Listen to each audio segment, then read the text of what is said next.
So here's part 2, and now we get to talk about types of amines again, because we see a nitrogen here. So this is an amine.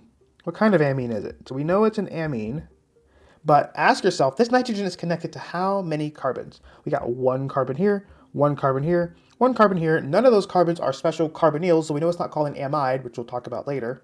But this is an amine. Because it's connected to 3 carbons, we're going to call this a tertiary amine. Now, what's going on with this oxygen? Is it an ester? Is it an ether?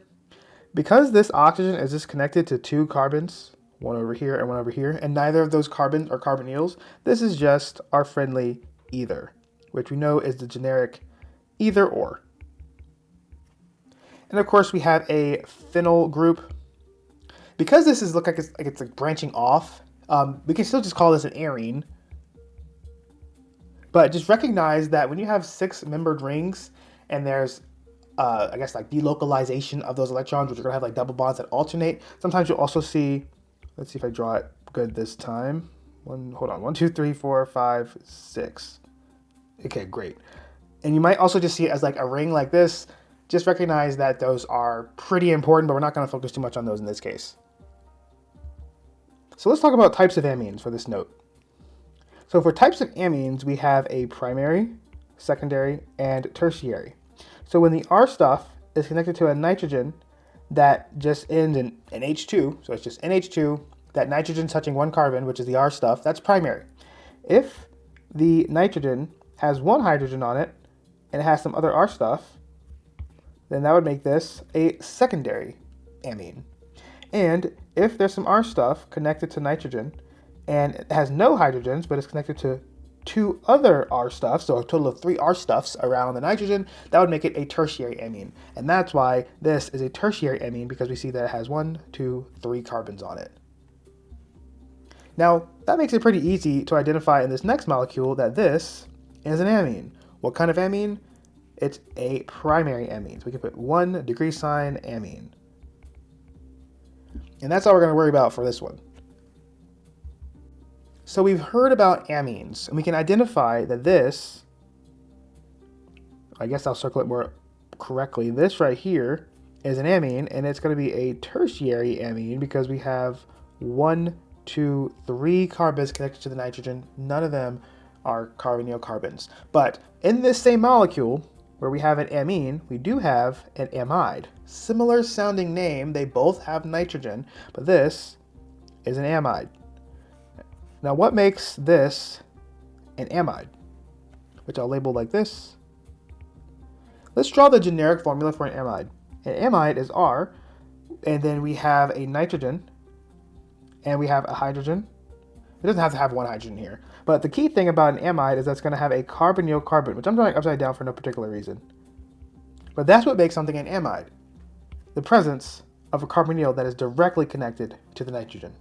And amides can also be primary, secondary, things like that. Now let's do this molecule. So first identify that this is a triple bond. This comes from an alkyne, but since it's a substituent, we can really call it an alkynyl group. Just fun to identify the fact that it's not that common to have triple bonds in organic molecules that are drugs and ingredients, but they're there sometimes. So just recognize that that is a triple bond. We have a carbon over here, and we've got a carbon over here. Now we do have an oxygen here, or OH, so this is a hydroxyl. Specifically, this is an alcohol. You're allowed to call this an alcohol group because it is connected to an sp3 hybridized carbon. We also have an OH over here, which we would more safely just keep it called a hydroxyl to start off. So we have a note here.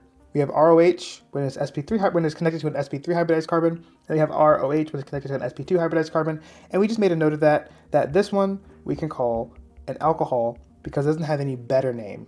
This one would be considered a phenol alcohol or a phenol hydroxyl.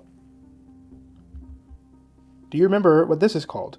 We have a nitrogen connected to a carbonyl carbon, and this generically is just an amide. How do you know it's an amide and not an amine? Because the nitrogen is connected to a carbonyl carbon. So generically we could draw it out like this. R, N, we have a carbonyl carbon, and then we have some other R stuff. Now, you can have another R group in this direction, but in this case, it's just a hydrogen. So we can put it right there. And yes, you know what that is. Now, what about this molecule here at the bottom? We have 1, 2, 3, 4 carbonyls, and they're going to be present in different things. Let's find the carboxylic acids first. So we have carboxylic acid over here. We have carboxylic acid over here.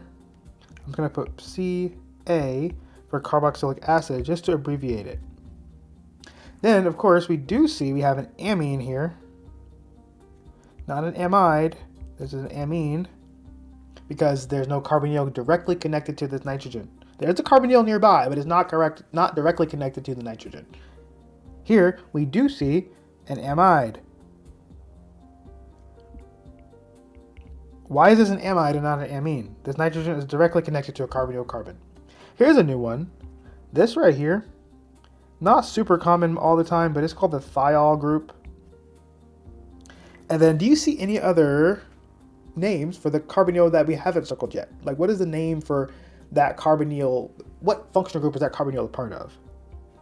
This carbonyl is part of another amide.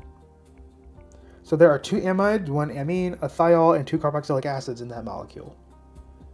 And then lastly, we have this one. We can see here that we got a nitro group. Those are pretty easy to identify.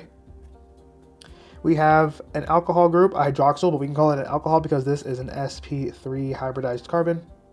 We got another alcohol group. We have an amide because this nitrogen is connected to a carbonyl carbon. And then we have, well, we can just call these alkyl halides. So if you're looking at these functional groups, just identify, the main thing that I would recommend is if there's carbonyls, identify it. And then that kind of whittles it down to, well, it's going to be an amide, a carboxylic acid, a ketone, an aldehyde, something like that. Otherwise, there's really not that many extra ones you've got to know. These are the main ones to pay attention to because they're going to be the ones you're going to come across most often.